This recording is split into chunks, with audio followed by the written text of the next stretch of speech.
This is a production of Cornell University.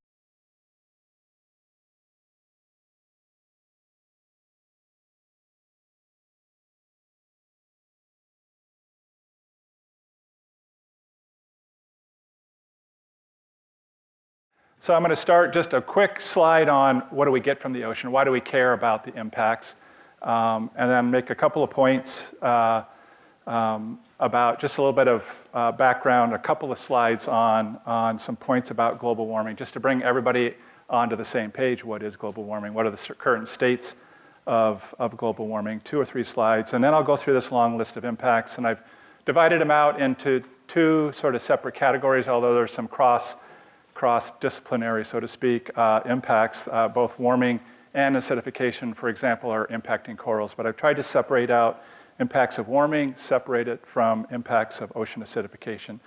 And then if I ended it right there, which I could, and if I run out of time, I may end it that way. And we're going to end on a very low point, which is a lot of the impacts don't look very good. And I always like to try to end a lecture on some sort of hopeful sign. So one of my sort of things in the ocean class is to ask students, once they've learned all the things that are going wrong, is to act on what they've learned, that this country runs on an informed citizenry. You guys have taken the time to become informed, and you have a civic duty, actually, to take what you've learned, to speak up, to write your leaders in DC, talk to family members and friends, and try to act on what you've learned to make a better world. And so I'll give a little bit of sort of uplifting, I hope, comments about driving you guys to act on some of the things that you've learned in this seminar series. What do we get from the oceans? Well, purely in terms of economics, I was surprised to see this, but published in Nature, $21 trillion per year in economic value that the oceans provide to all of humanity. Some of the list of some of the contributing factors: fisheries, tourism, coastal protection, nutrient cycling. So it's a vast sort of economic resource for humans to either care for and nurture, or in the case of humanity at the present time, overextending ourselves and drawing on those resources greater than they can be replenished. It's also an integral part, the oceans are an integral part of planet Earth's overall life support system for us. Provides half the oxygen each year produced through photosynthesis is produced in the ocean, the other half on land. The oceans have taken up 30% of all the carbon dioxide that's been emitted since the start of the Industrial Revolution, so it's done us a great favor.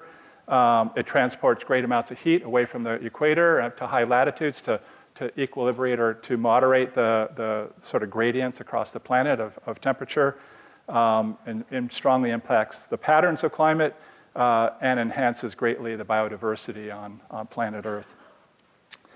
Couple of background points just to bring everybody onto the same page about climate change, global warming, and acidification. We've dumped a lot of CO2 into the atmosphere since the start of the Industrial Revolution. That's caused an increase in carbon dioxide in the atmosphere of close to 40%. An important point is that this number is not a slow-moving number. This number is moving quite fast. The concentration of CO2 is rising by 2 to 3 parts per million every year now. So in 20 years, what is today 400 parts per million will be 450.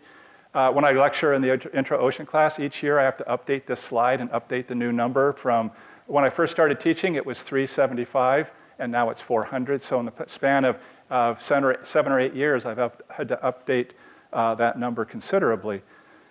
Global average temperatures have risen by 0.85 degrees C since the Industrial Revolution, and it spiked 1 degree above pre-industrial last year for a short period of time because of El Nino conditions. They temporarily raise global average conditions, but that rise in global average temperatures from El Nino is superimposed on what is the signal, the multi-decadal trend in global warming. That is the global warming signal. You can't take a single year of being warm or cold, or even a single decade of being warm or cold.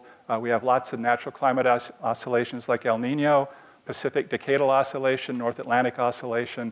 So there are lots of temporary cooling and warming, but that multi-decadal trend is the signal. And when you superimpose natural variability on that, you'll see these spikes above the sort of the trend.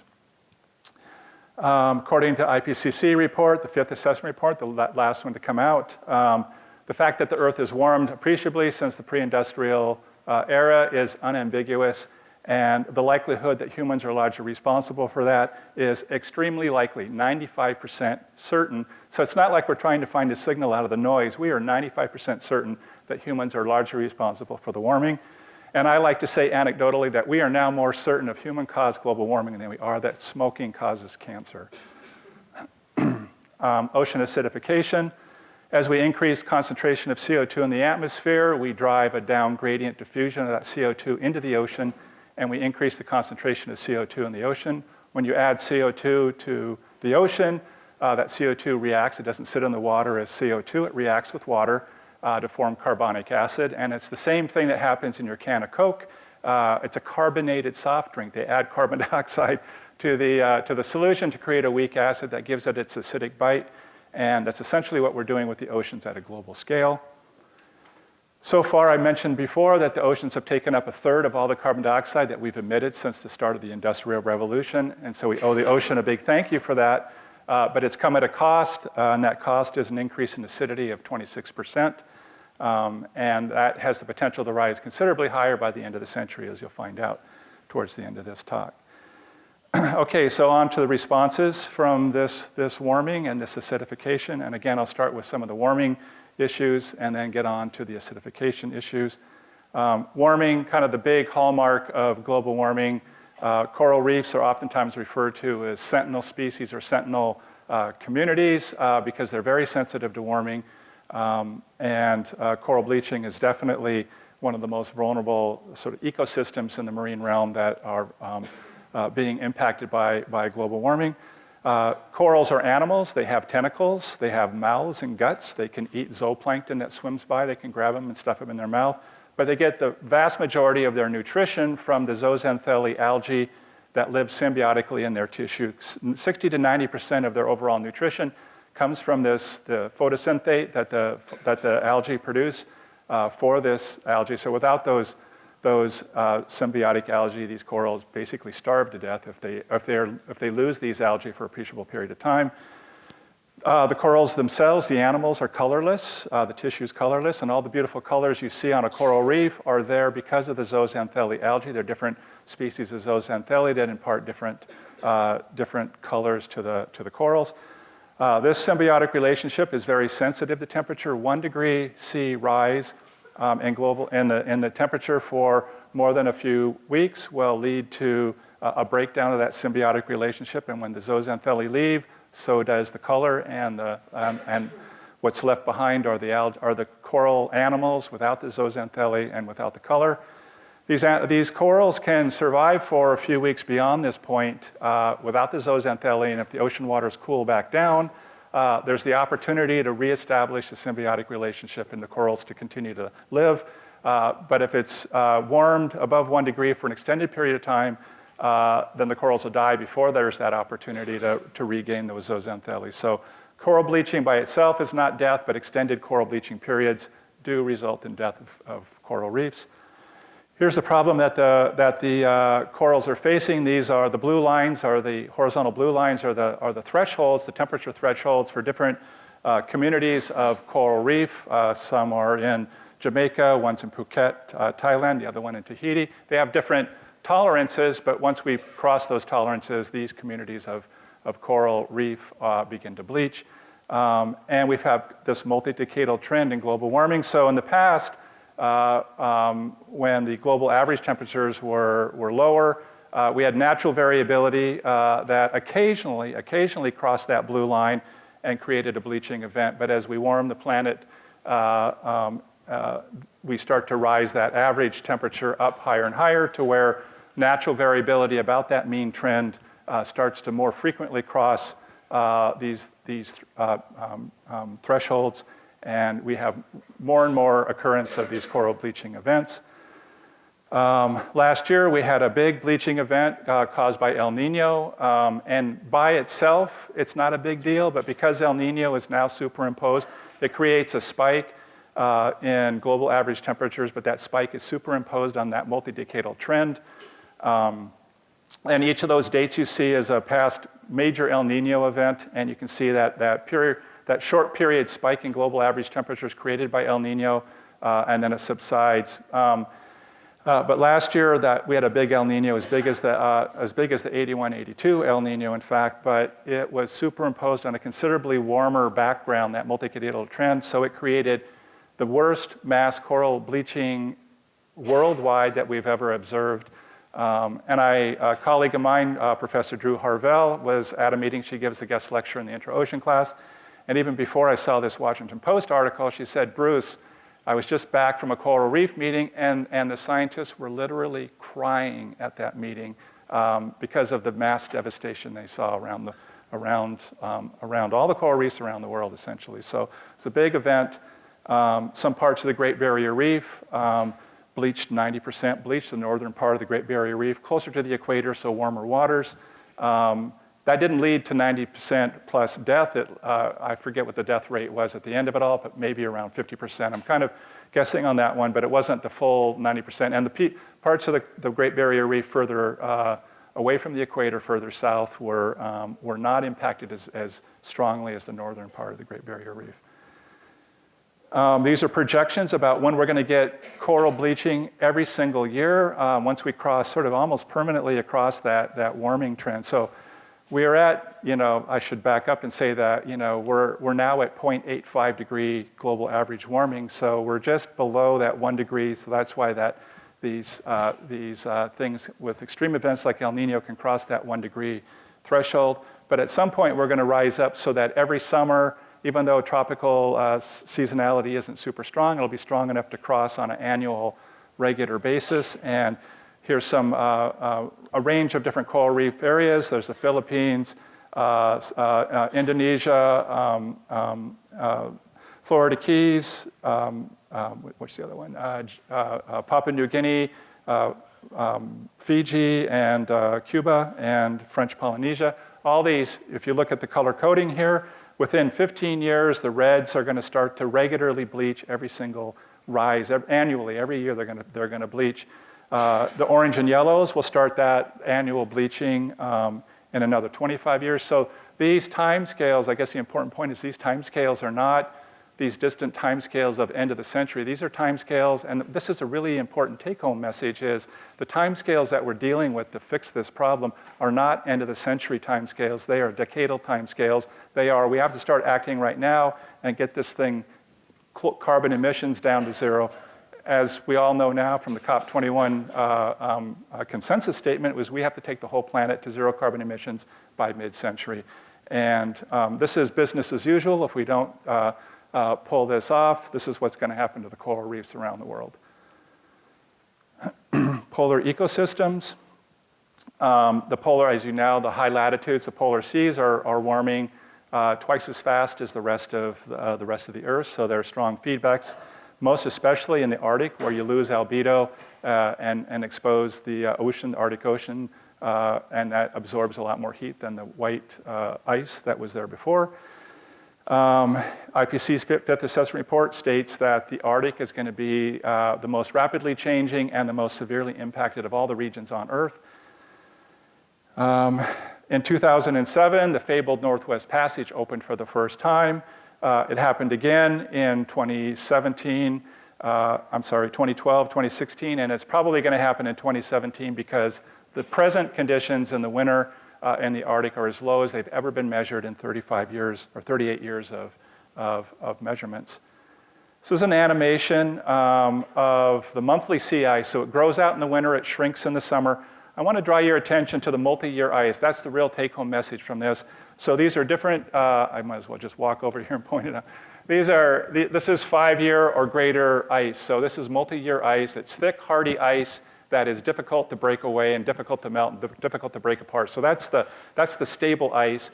And the younger ice right here is the weak, thin, single-year or maybe 2-year-old ice that is easily broken apart and easily destroyed. So I'd like you to watch this animation. It takes a little bit longer than I wished it would for the amount of time we have today, but I think it's a good visual to see. And watch the multi-year ice, especially the 5-year and older ice, over the course of the 84 to 2016 time period. You'll see that multi-year ice steadily decline more and more and more as we approach 2016. I was really fascinated to watch this, and I debated not putting it in because it takes up a fair bit of time, and I know I don't have much, and I always talk way more than I should. but it gives me this impression of like a living organism. It expands out in the winter, shrinks back in the summer, and it's an organism losing its battle. You know, each summer it's shrinking back to something smaller. It's trying, it struggles to expand back out in the winter, but it pulls back even further. So it's shriveling and basically slowly dying. Notice that multi-year ice now at the far side, the far right side, has gotten a lot smaller. We're 2009. And I'll just shut up for a second. If you can imagine, I can do that.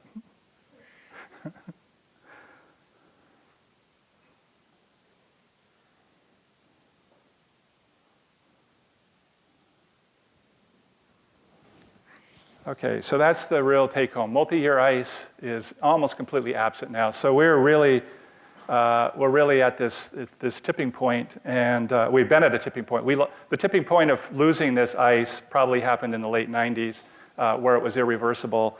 A lot of scientists now think that by 2030, the Arctic will be largely ice-free in the summertime. And just to sort of freak you out just a little bit, I like to throw these things out to students in my intro ocean classes that, when your kids grow up, they're going to look at these globes in classrooms and they're going to see the North Pole painted white, and they're going to ask you, like, why did they paint the North Pole of this globe white? And you're going to have to say, well, it's because we used to have a polar ice cap there, son or daughter, and now we don't have it anymore because we came along and burned all this carbon and put it in the atmosphere. When we lose ice, so the reds on the left are the trends of persistent, of how persistent the ice is, and the reds mean our negative value, so it's becoming less persistent in these red areas. So you're losing ice and you're losing the persistence of having year-round ice in the red areas, and the other side, the graph on the other side is the primary production. So as you lose ice and you expose the water to full sunlight, you can actually stimulate the increase in primary production in the Arctic Ocean. And that could be good for some organisms there, and it could be bad for other organisms there. Here's a few, there's going to be winners and losers in this game. Some of the winning aspects of it is open ocean means fishing boats. As far as fishing goes here, fishing boats can go out more often because they're ice-free more often. There are going to be southern species of fish that may be valuable and desirable that are going to move north and become available for subsistence fishermen. But the bad news is that you're going to start to move some fish populations from the south to the north, and you're going to displace northern species, potentially displacing northern species. This example given in this report were the Atlantic cod moving northward and displacing the Arctic cod.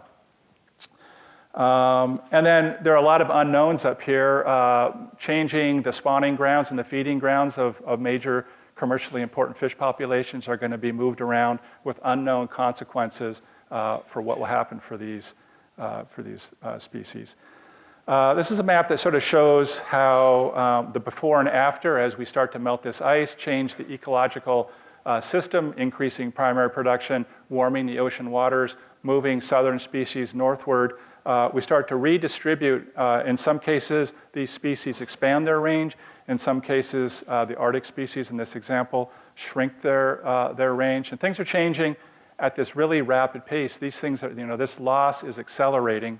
And it's actually forced the US to propose a moratorium on fishing on the high seas in the Arctic because the ecosystems are changing so rapidly that we don't understand, what's the proper level of fishing effort to apply in these areas. And so there's this push to try to slow the fishing down and until we can get a handle on the ecosystem changes and make better, more intelligent, more informed management decisions for this area. So big changes in the Arctic.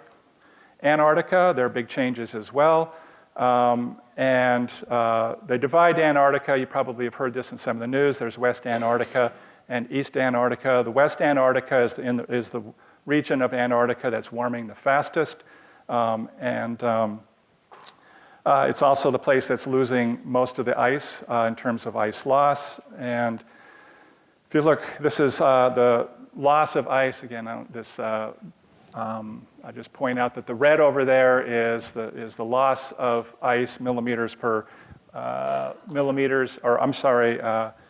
height meters per year, loss of ice meters per year. It's about half the rate of loss of ice from around Antarctica is about half the rate of ice loss off of Greenland. And it's occurring, again, mostly West Antarctica and the Antarctic Peninsula, so the whole left-hand side of the continent. Western Antarctica and the Antarctic Peninsula are the area that's prime for krill to grow. Krill are the base of the food web. There's phytoplankton, but one step up, the major herbivore in Antarctic ecosystems are krill.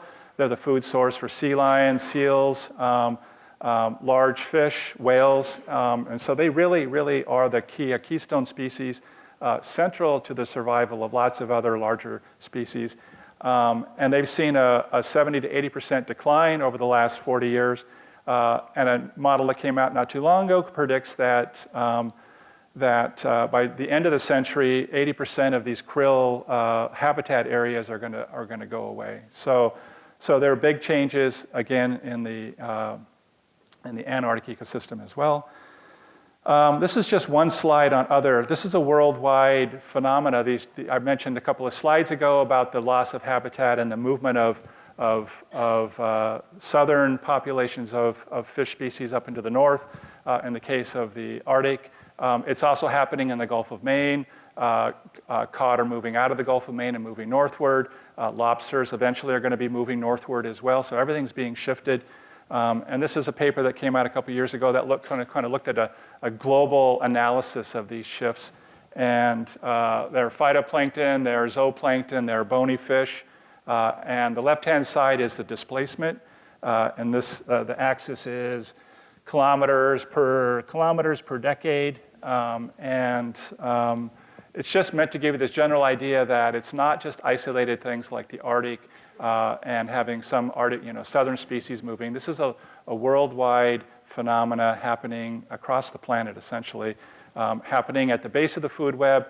And then the other side is the phenology, is the timing, the seasonal timing of increase and decrease. Phytoplankton blooms occur earlier, zooplankton come out of diapause later or earlier.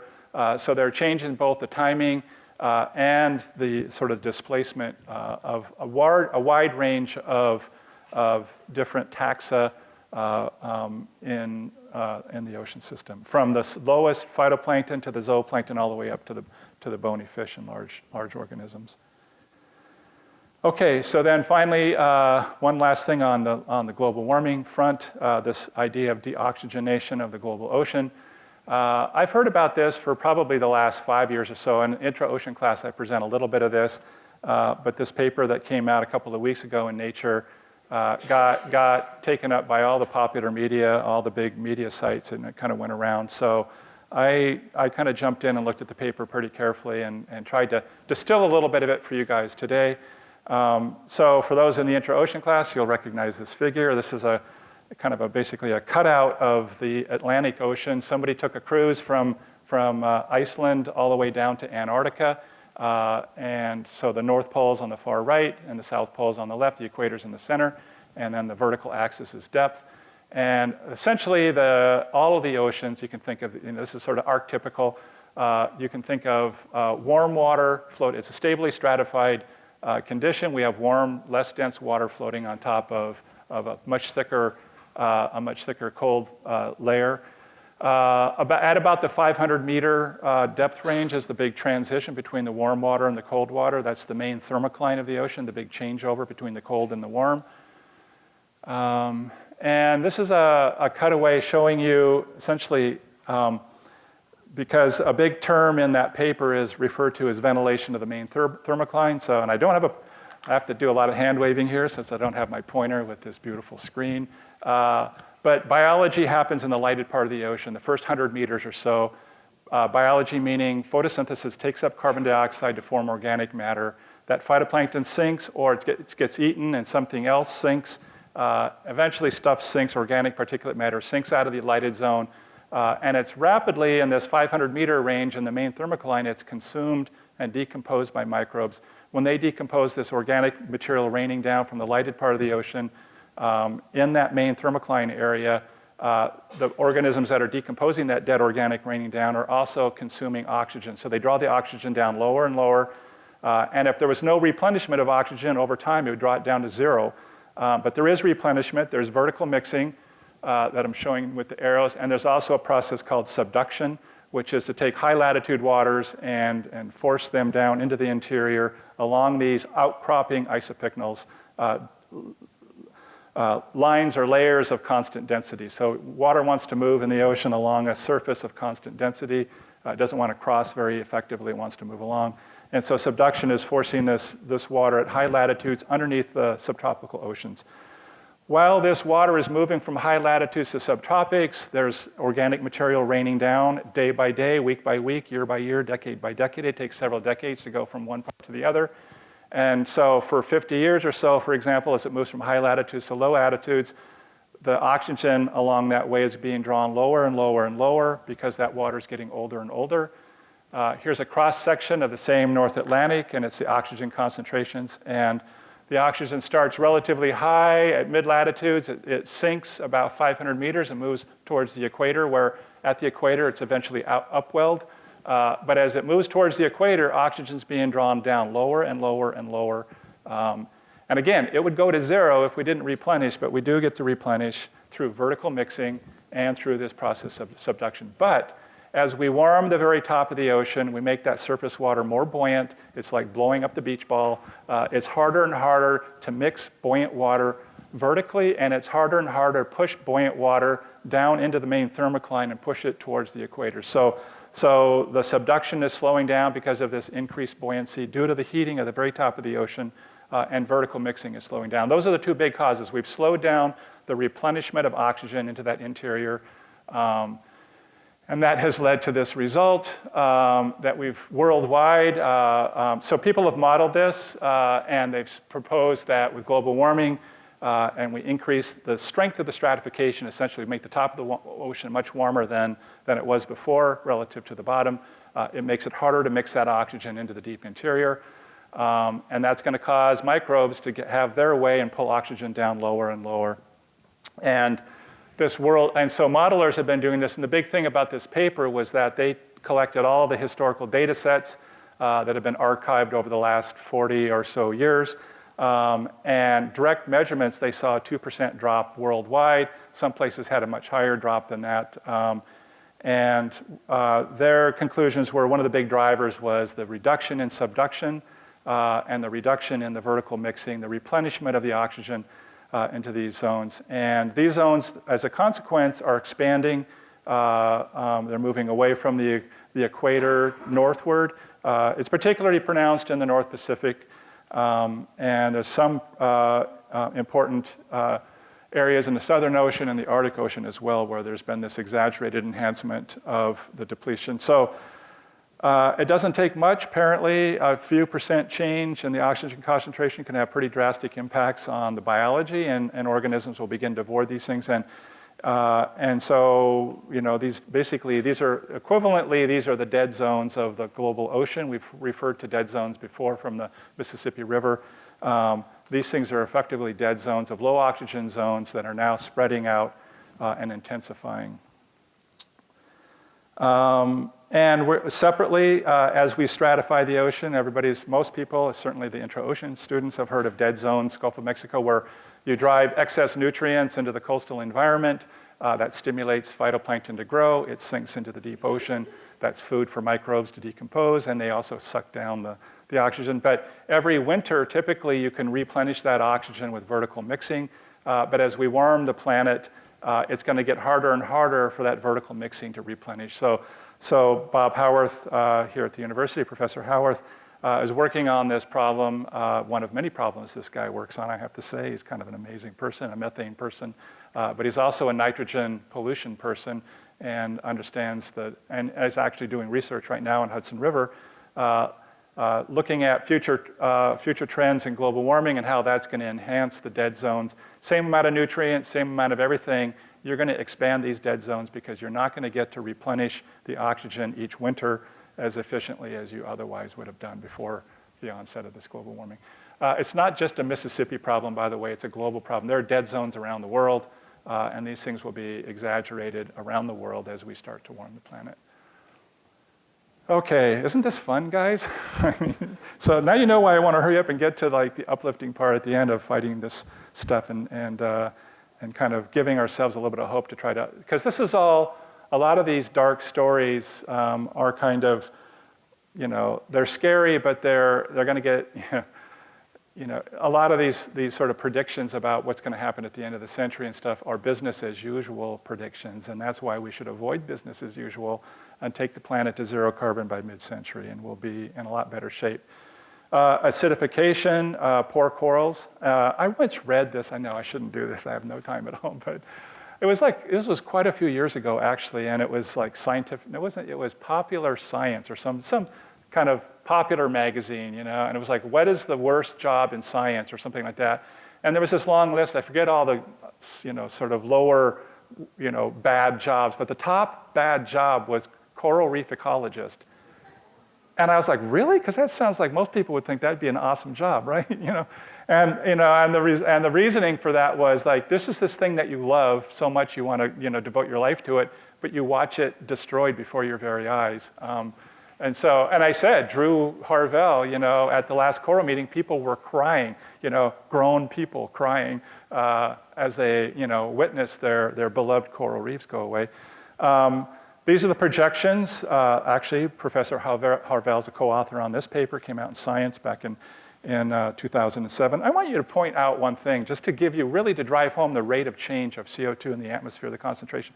These guys published this in 2007, and at that point, the present CO2 in the atmosphere was 375 parts per million. So things change, and the predictions are, so hard corals precipitate calcium carbonate, and as you acidify the oceans, it's harder and harder to precipitate calcium carbonate. It slows down the reaction, and it shifts the competition for space. So corals compete for space, they compete with other corals for space, but they compete with macroalgae for space as well.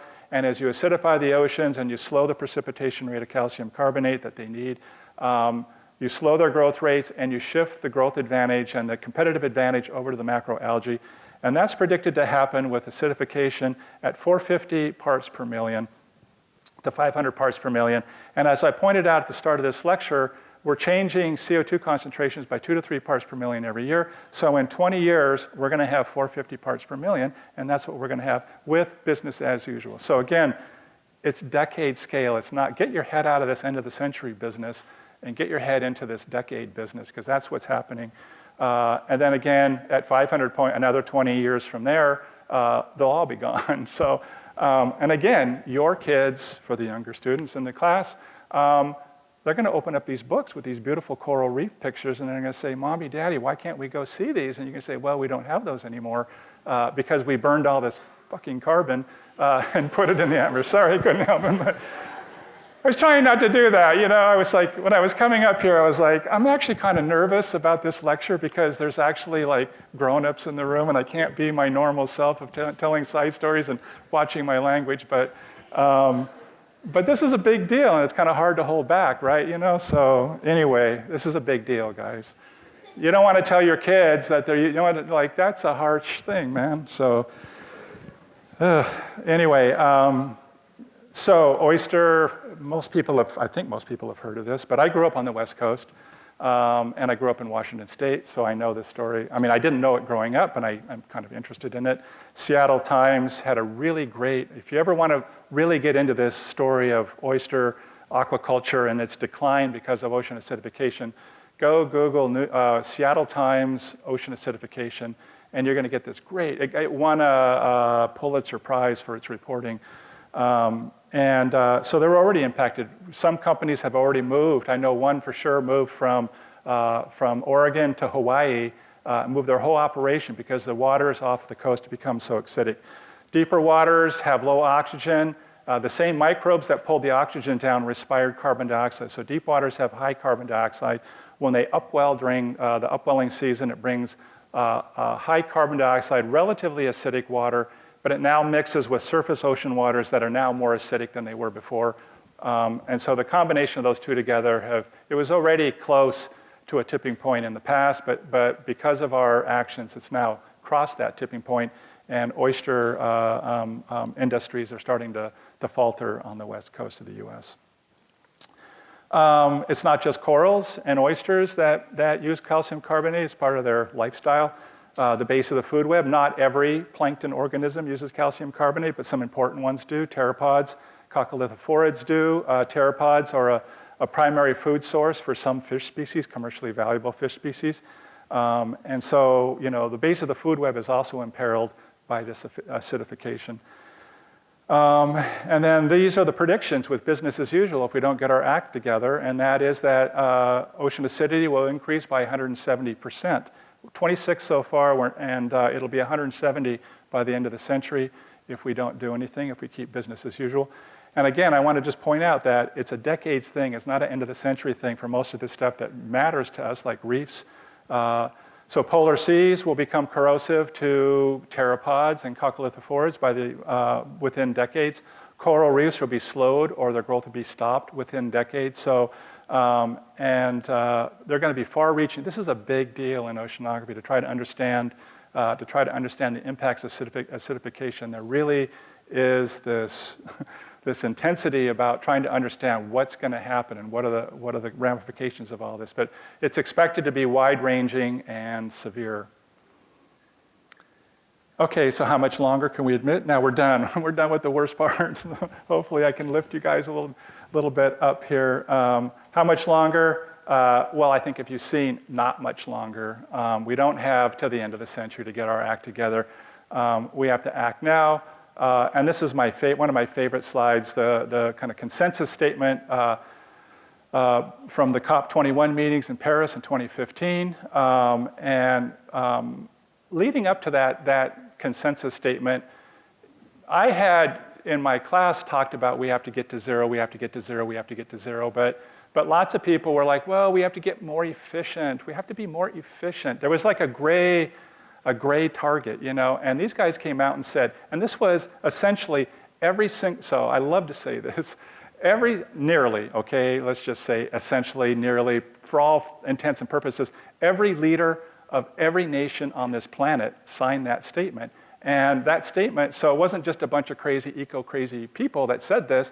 Every leader of every nation on the planet said this. They said that we shouldn't cross 2 in order to stabilize human society. And we're at 1 or almost at 1 now, and we've got droughts and fires and floods and Katrinas and Sandy. So 1 is not fun, and 2 is not going to be very fun at all. But scientists think we could slide by maybe, so this isn't like a comfortable thing. 2 isn't like, let's do 2. 2 is like, shit, man, okay, let's do 2 because, 1, we doubt we can get better than that, and 2, I think we can stay below completely destabilizing things.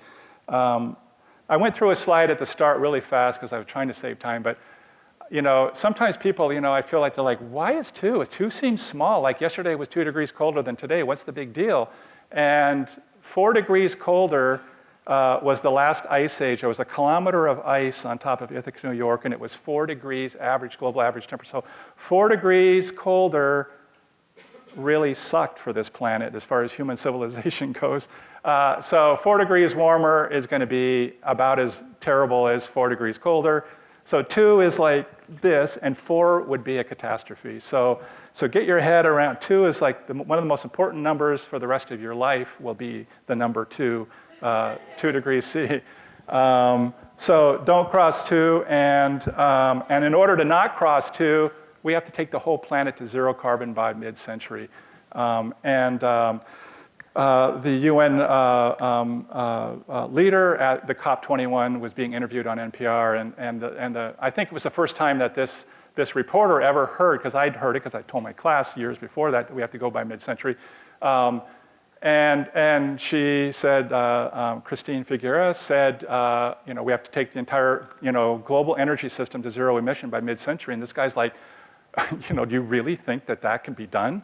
And she goes, well, let's put it this way, the climate doesn't negotiate. And that was really powerful for me. We can quibble and hand wring, and we can do all sorts of things, and we can say it doesn't exist and it doesn't, and nature's just going to do what nature's going to do. And so I'll add here too, and so 1.5 was for the sake of island nations, and I just got back from Fiji in January, and these poor guys, these guys had the least to contribute to the problem we have today, and they're going to suffer the most, and they have the least ability economically to sort of prepare for all of this stuff. So for just out of pure moral grounds, it would be nice to keep our limit to 1.5. This is going to take monumental efforts, and I'll just I know I'm so like, how much time do I have? A few more minutes, so why not? I love being up here, by the way. Yeah, because there's things I want to say, and I took them out because I was worried about time, and then I was like, so, it sounds scary, right? Going to zero by mid-century, but, it doesn't have to be. I mean, I always like to make the analogy, because, Bill McKibben has said this, right? We need a World War III mobilization equivalent. We have to go to zero. This is a big effing deal. Look at, I did better this time. And think about those old videos, like the start of World War II, where we went from a Great Depression to every single human on the planet was working, building these ships and pushing them off one after the airplane, little tiny mom and pop companies like Boeing Company, airplane company in the Pacific Northwest went from a little mom and pop airplane company to a mega. So, careers can be made mega, so convert all that energy into making wind turbines and making an industry that flourishes like the airline industry did at the end of World War II.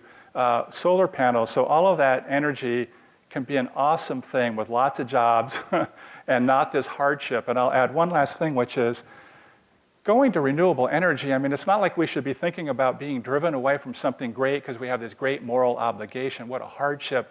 We should be running that way, because what we do right now, think about it, guys, what we do, we dig stuff out of the ground and we light it on fire for our energy. We're one step above logs in a cave right now. And 50 years from now, people are going to look back at this time going, what the heck were you thinking? Like we've got, solar panels and wind and fresh, millions of people choke to death on the stuff we burn that, so we don't have to move away from something good because we have this moral obligation to do it. We should be running like hell in that direction, not pushed, reluctantly in that direction. So, all right. So, I know I get going here. I'm never going to stop. But this is one of my kind of a really important slide, which is, I know it got mentioned before, Natalie mentioned, I think Peters had mentioned at some point in one of his lectures, that the residence time of CO2 in the atmosphere is 10,000 years. So half gets taken up by the land and the ocean, but the stuff that remains there for 10,000 years. That's essentially forever, okay, guys? So from the first land 5,000 years ago with the first farming, land change, burning the forest for crops, and the first industrial engine that popped off, internal combustion engine, we've been adding CO2 to the atmosphere, and there's always been a finite limit. Those yellow lines crossing 1.5 and 2 warming have always sat there, and generation after generation have inexorably drawn us to that line drawn in the sand, essentially. And of all the generations that have ever lived on this planet, we're the ones called upon to decide whether we'll cross that line or not.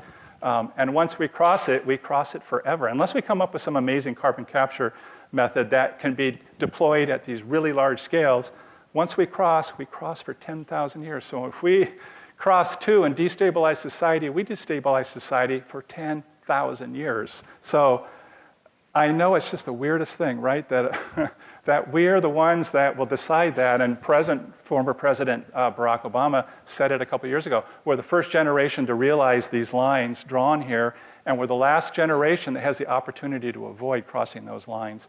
So this is our calling, guys.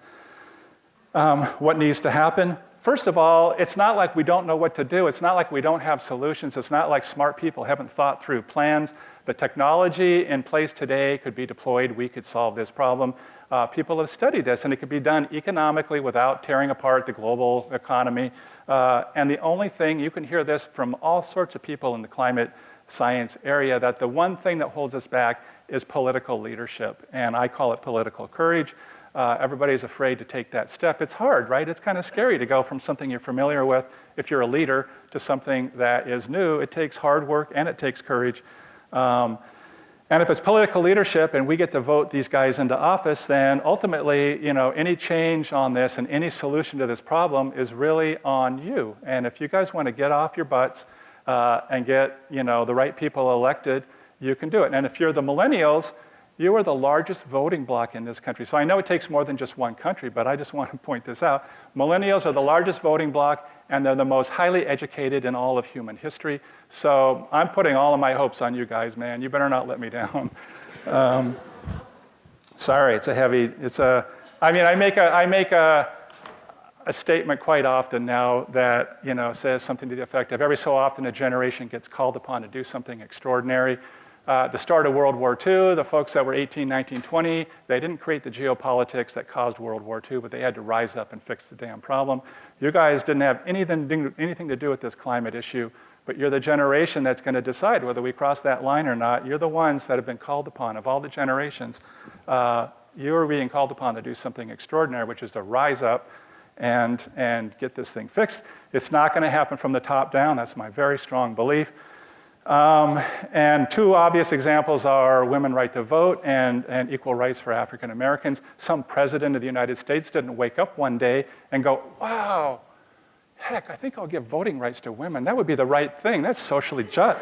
No, and some president didn't wake up one day and go, wow, it's so unfair. African Americans are mistreated. I'm going to do something. No, people took to the streets and said, it's not fair, make the change. And that's how it happened. And John Kerry, before he left office, said as much. He said, citizens who care about limiting emissions might have to march in the streets and push for more aggressive action. So I think, and I'll say Howard Zinn, one of my favorites, when Obama first got elected, he's like, well, I'm happy that Obama got elected, but I don't expect much change from this man because it's been my experience over my long life that nothing socially just has ever come about from the top down.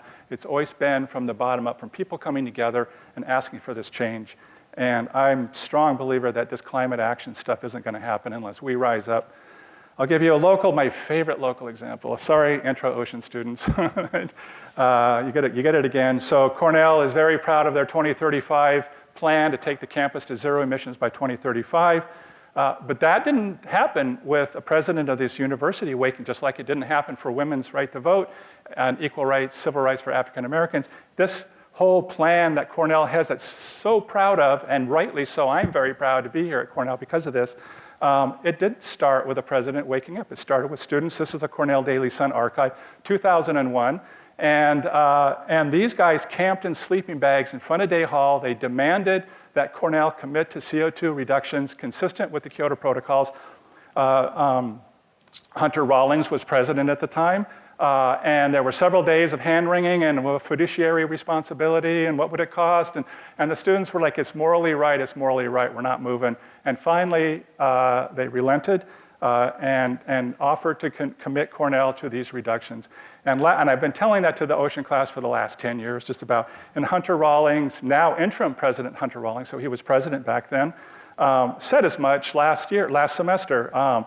You can read the quote, but during my years as president the first time, so back in 2001, the students of Kyoto now called Climate Justice Cornell, they pushed him, because he was holed up in Day Hall with these guys camping in front of his building.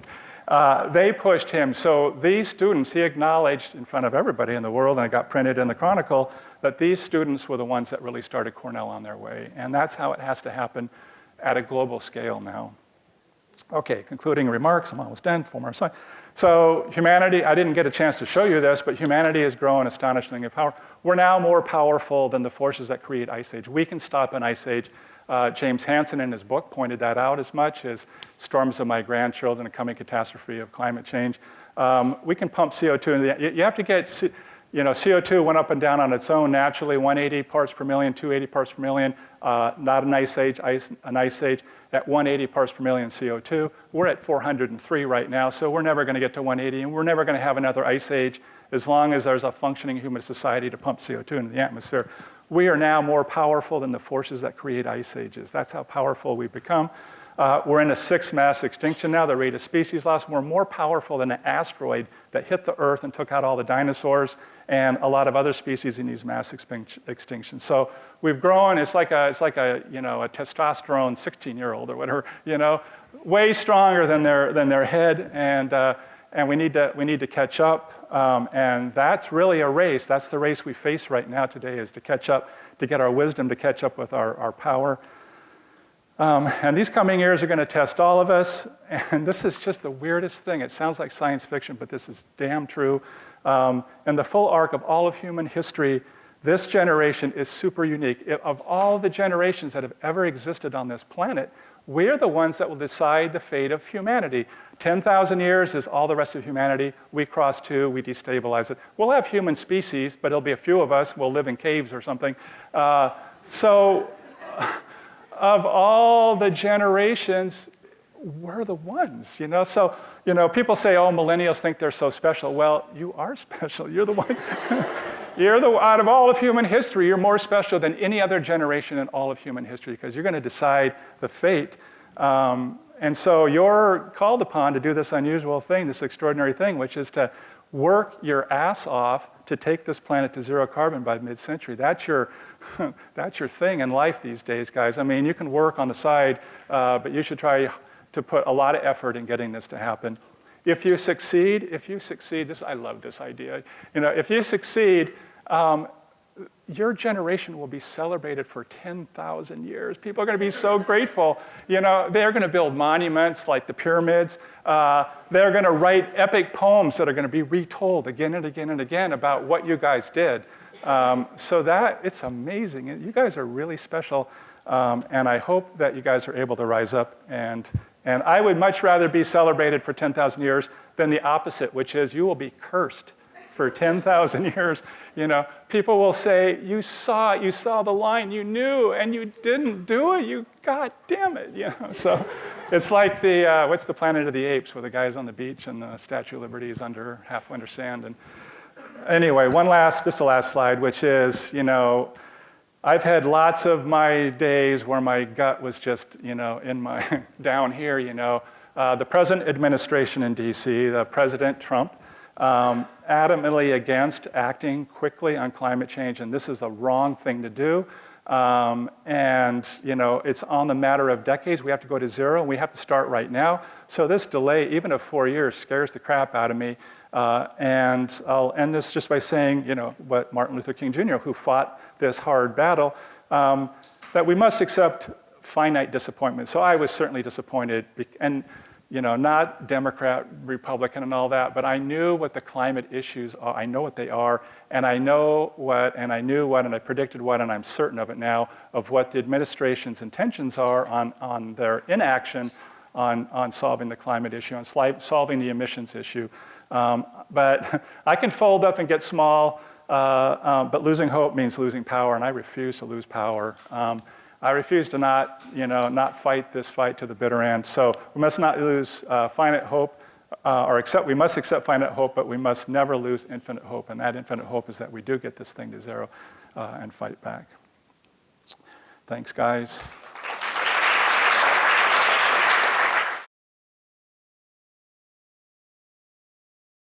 This has been a production of Cornell University, on the web at cornell.edu.